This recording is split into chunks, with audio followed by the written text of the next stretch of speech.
gone back to making videos once a week because I've got so many other things to do, really.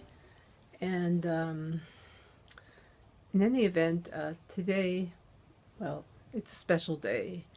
It's May 25th, and I thought I would do a special video for the occasion. It's Towel Day, the day that we celebrate Douglas Adams, who's one of my favorite writers. And look what I have. It's a very old copy of The Hitchhiker's Guide to the Galaxy by Douglas Adams. Let's see. The first in the increasingly inaccurately named Hitchhiker's trilogy. Of course, it didn't turn out to be a trilogy, did it? But I think it turned into like 5 or 6 books. But in celebration of Douglas Adams's day, Towel Day, with my towel at the ready, I shall now read for you. I can barely make this out. You're going to have to excuse me because I have to go get a different pair of glasses.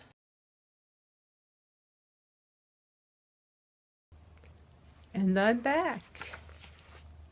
Okay, now you're a blur, as in my image on the camera, and the book is clear. So here we go. I'm going to read from the beginning of The Hitchhiker's Guide to the Galaxy.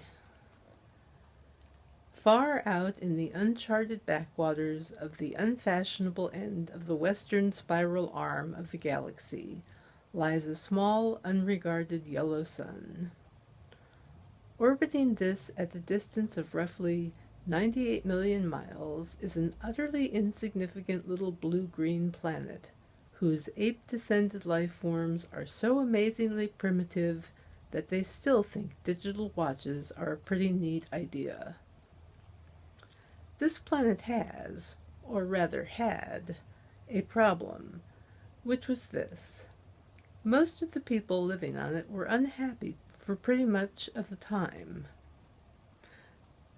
Many solutions were suggested for this problem, but most of these were largely concerned with the movements of small green pieces of paper, which is odd because on the whole it wasn't the small green pieces of paper that were unhappy. And so the problem remained. Lots of the people were mean, and most of them were miserable, even the ones with digital watches.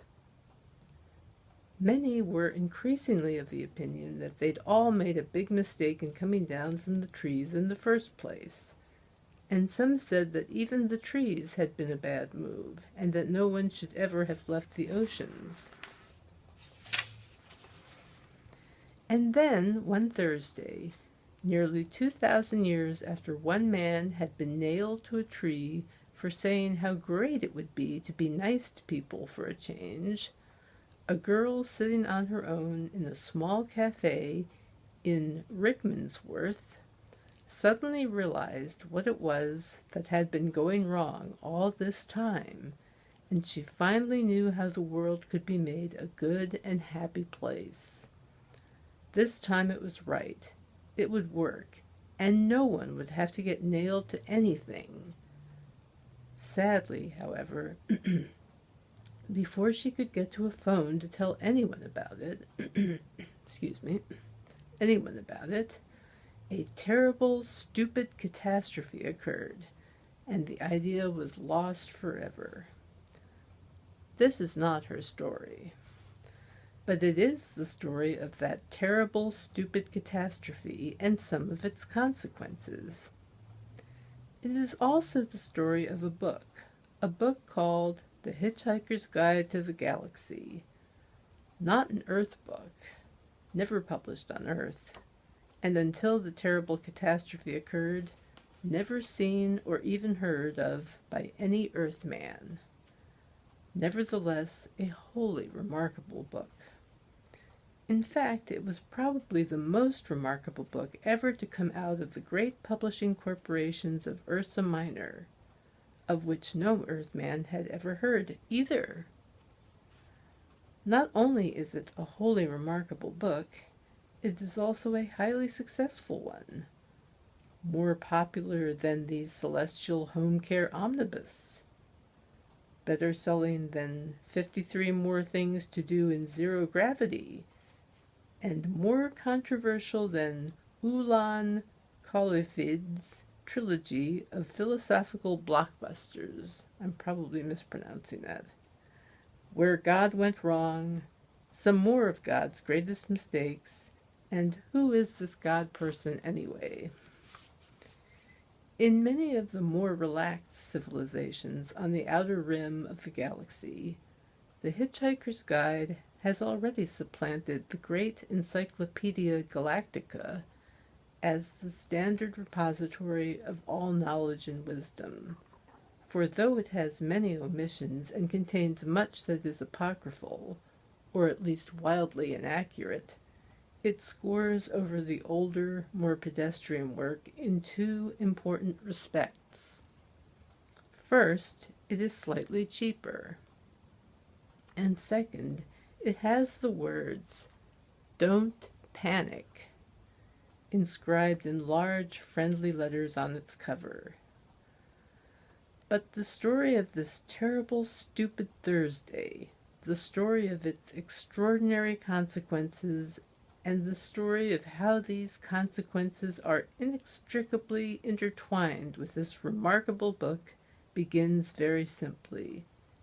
It begins with a house. Okay, that is, pardon me,